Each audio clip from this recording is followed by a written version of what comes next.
In the name of Allah, the most beneficent, the most merciful.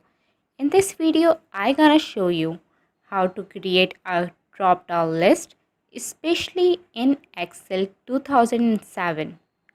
For Excel 2007, you have to assign the name to the list which you want to use as a drop-down list. Here I have selected this list. Now give the name in the name box. You can give the name according to your list.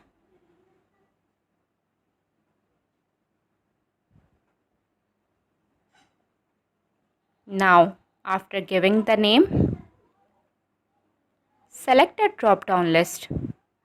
For this, go into Data, Data Validation.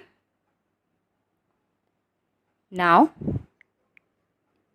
select a list.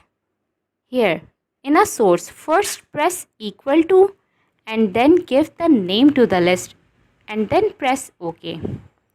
Now you can see over there how easily we have created a drop-down list.